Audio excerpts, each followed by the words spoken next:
heard it, and then the people in Cielo Vista who saw everything happening. I mean, this is an entire community that's impacted by this, and a country across the border, a city across the border, where we see the traffic back and forth. I mean, this is a community that is going to be gripped. This guy left a manifesto saying America and Europe is lost, blah, blah, blah.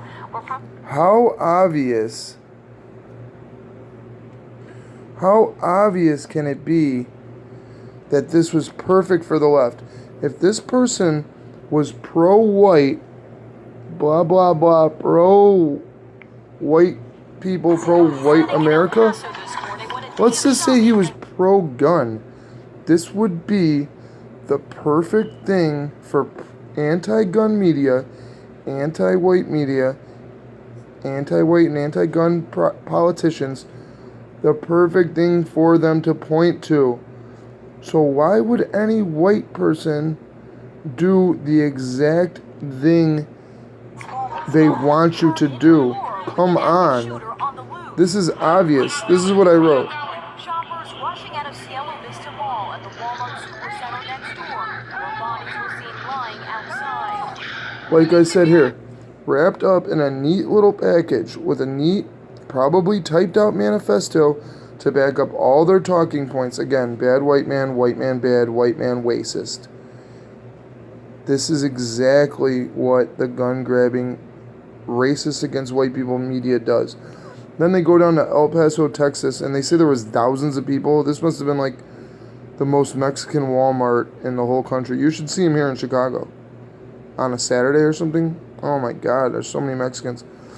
But this is exactly what you don't do if you want to help white people. You know what you do if you want to help white people? Because there is a manifesto on Alan Paul's. I don't know if it's a real one. Library. Let's show you the manifesto. Library. I watched Alan Paul's video. I'll try to make this. I'll try to get you to be able to see this. I'll start in the middle.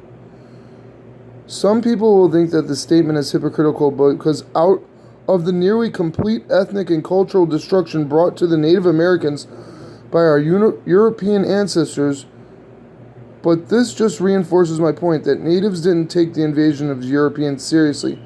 So he's pointing out that he has to point out in the nice, neat little package of a manifesto, white people ethnically and culturally cleansed, and now what's left is just a shadow of what was. My motives for this attack are not at all personal. Actually, the Hispanic community was not my target before I read The Great Replacement, meaning these books now, books, media, videos, YouTube videos can make a man act. That's basically what they're trying to say also. If the devil's in the details with this one. The Great Replacement. So he read this book, and then the Hispanic community became his target. Why? Going and killing. They said he shot 26, injured 26, and killed 20. 46 people were hit.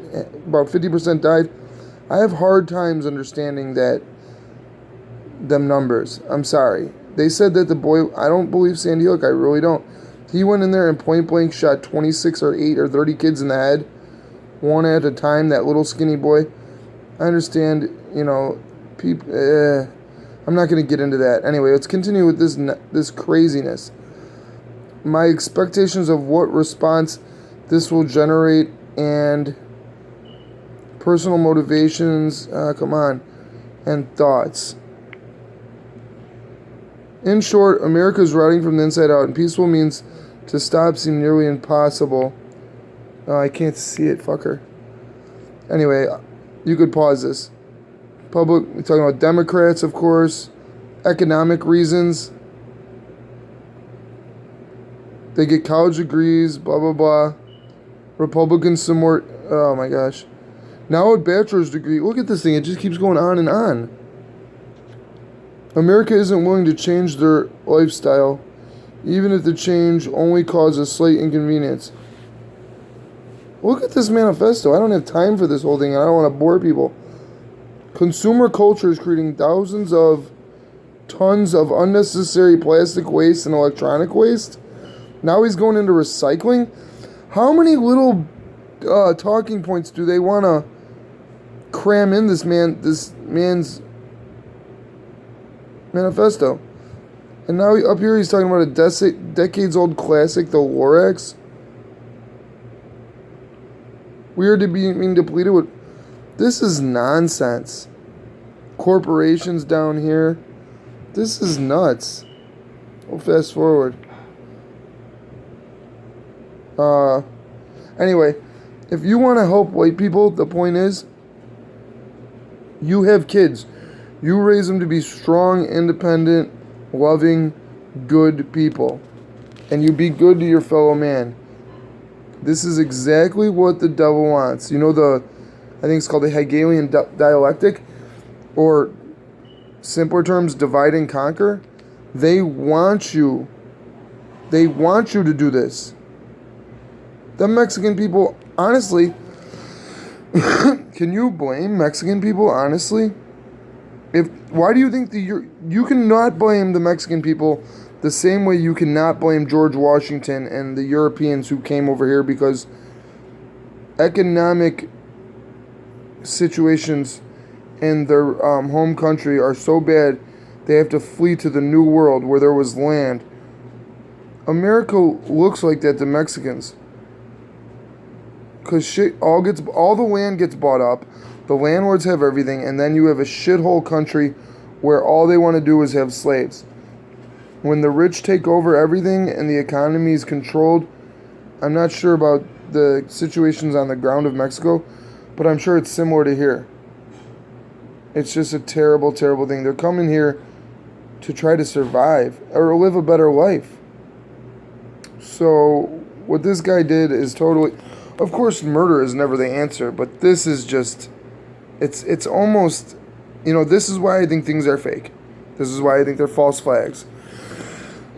Because it's perfect for the left. But if you have any other opinions, let me know. I just think that this is exactly what evil wants. Evil deeds to try and counteract evil never works. That's it. Evil always backfires. And if this guy was that dumb, I don't even believe it. So that's it, everybody. Peace.